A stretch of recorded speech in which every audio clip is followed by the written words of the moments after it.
All right, you guys, welcome back to Misha's Corner. This is the beautiful snappers that I got from Galveston Beach. Pretty much I went on a date and then we stopped at the fish market, and look how beautiful. I'm not even gonna completely submerge this in spices and all of that. I'm just gonna keep it simple. Because I want the full flavor of the fish. It's super, super fresh, straight off the ocean. I'm actually going to show you guys more info on that when the vlog comes out. Y'all know I post those mini vlogs, and I'll show you guys that. But these are the ingredients I'll be using to season the fish, as well as the ingredients for the broth that it's going to be simmering down into and getting nice and delicious and tender. So to season the fish, the only thing I'm using is cayenne, salt, and dill. You can use whatever spices you prefer. Like I said, I'm keeping it simple because I just want the taste of the nice, beautiful, fresh fish. So yeah, so you want to get the seasoning inside out, both sides, and then you're good to go. To be honest, I didn't even want to use this cayenne, dill, or salt. But I don't want to hear nothing from y'all, so I'm seasoning the fish, okay? I just like the flavor of seafood. Well, I don't eat seafood. Y'all know I'm allergic to shellfish, but of fish, you know, salmon and snapper, especially when it's super fresh like how it is today. So I'm gonna saute my bell pepper, garlic, my basil paste, my shallots, tomatoes, and you're gonna add a little salt and a little pepper. You want to saute that down nice and good, mix it up nice and good. Remember, all ingredient measurements will be in my description box, and salt and pepper is to taste.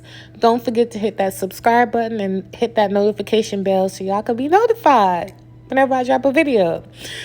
So now I'm gonna deglaze the pan with the white wine. Deglaze, get it nice and good, reduce it by half.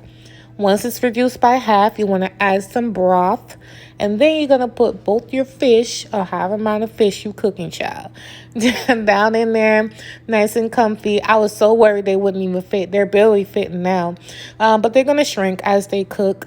And I'm going to cover them and allow it to cook a total of 20 minutes, 15-20 minutes, while basting every 5 minutes. So before I even put the lid on, I basted it. And then every 5 minutes after that, I kept basting it until it was cooked. Now, some people flip over the fish. I don't flip it over because I don't want to break it. I just cover it, baste it, and it cooks all the way through. Same thing.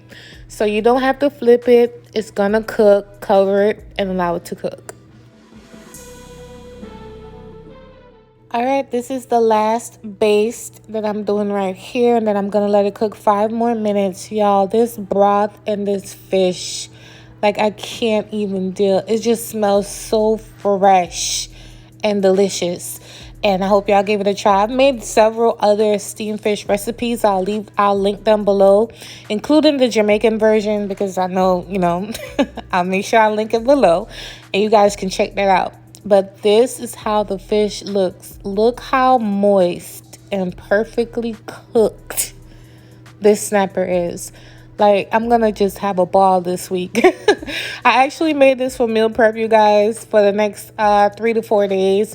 And so I didn't do much. I didn't plate it up or anything because I just popped it into a Tupperware, in a few Tupperwares. And that's gonna be my meal prep this week with some veggies for dinner.